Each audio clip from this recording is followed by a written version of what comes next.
पलवल हरियाणा के खेल राज्य मंत्री गौरव गौतम ने बैसाखी पावन धर्म पर पंजाबी स्थित डॉक्टर मंगल सेन भवन का भूमि पूजन करके व नारियल फोड़कर आधारशिला रखी। साथ ही भवन के लिए 21 लाख रुपए देने की घोषणा भी की और कहा कि इस भवन को भव्य तरीके से बनाया जाएगा, जिसके निर्माण में आगे भी कोई कमी नहीं आने दी जाएगी। हरियाणा के खेल राज्य मंत्री गौरव गौतम ने कहा कि डॉक्टर मंगल सेन भारतीय जनता पार्टी के वरिष्ठ नेता थे और भारतीय जनता पार्टी की आन बान व शान थे, जिनके नेतृत्व में हरियाणा में बीजेपी ने बहुत मजबूती से काम किया, जिनके याद में आज डॉक्टर मंगल सेन भवन की आधारशिला रखी गई है।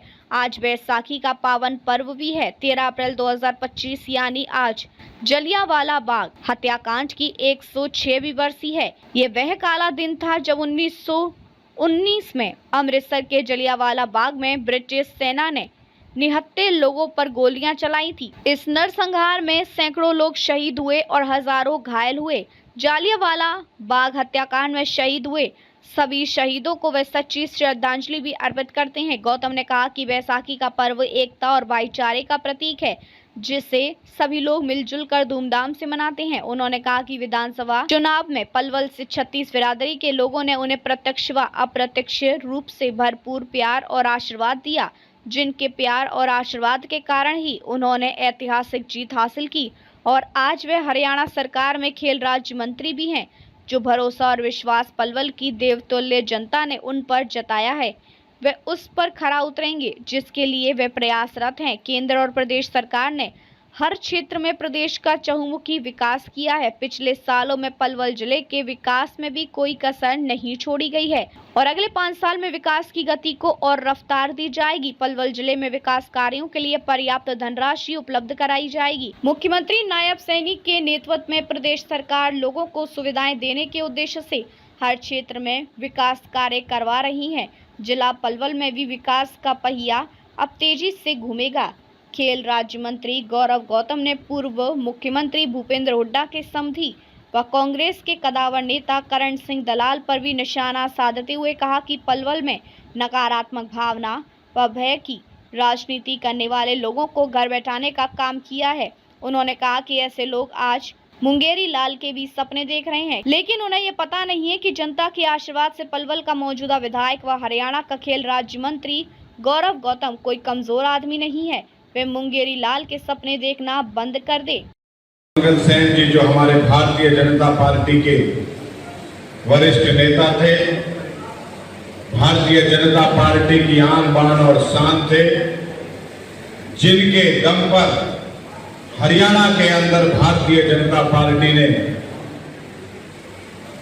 बहुत मजबूती से उनके नेतृत्व में काम किया। ऐसे आज डॉक्टर मंगल सेन जी के इस भवन के उद्घाटन समारोह में मेरे सामने बैठे हुए मेरे पिता तुल्य बुजुर्गों, मेरी मातृशक्ति, मेरे नौजवान दोस्तों,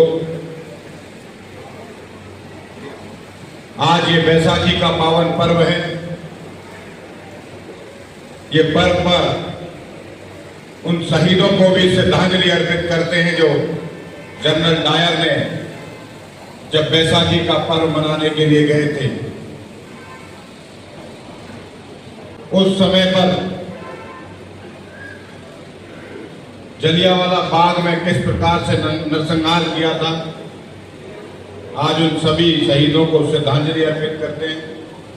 आज का ये त्योहार एकता और भाईचारे के साथ मिलकर पूरे समाज को एकत्रित करते हुए पूरे समाज में एक उत्साह उल्लास का वातावरण है।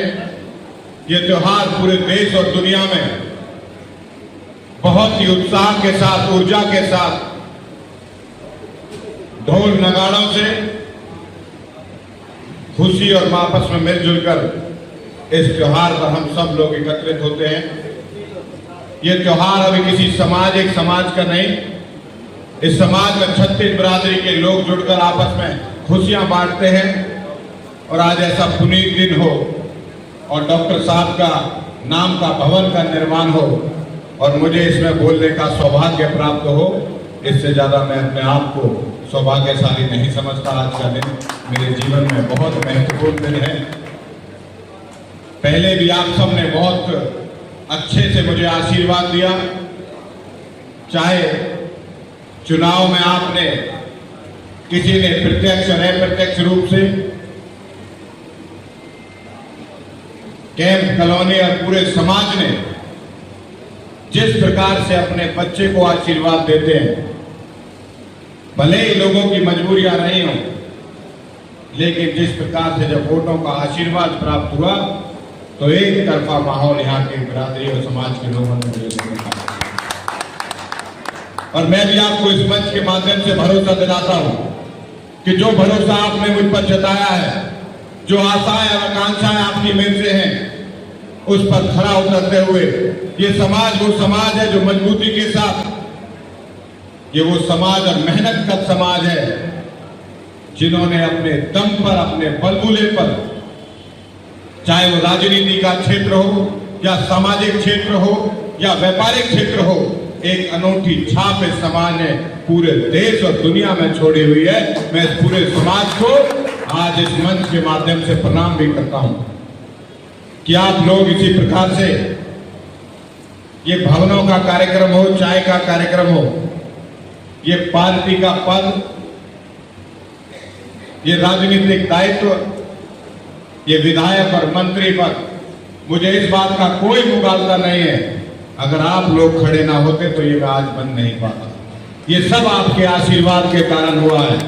आप सब ने पूरी साहस के साथ, पूरी आत्मीयता के साथ, पूरी मजबूती के साथ, कोई इंफॉर्मेशन से बात कर रहा था, कोई मिलकर बात कर रहा था, कोई साथ चलकर मेरा साथ दे रहा था, कोई रात के अंधेरे में मेरा साथ दे रहा था, लेकिन आपने जो आशीर्वाद दिया था वह अभूतपूर्व था, ऐश्वर्णीय था। उसको भूल पाना मेरे परिवार के लिए आपका किस रूप में ऋण चुकाऊंगा ये मुझे तय करना है।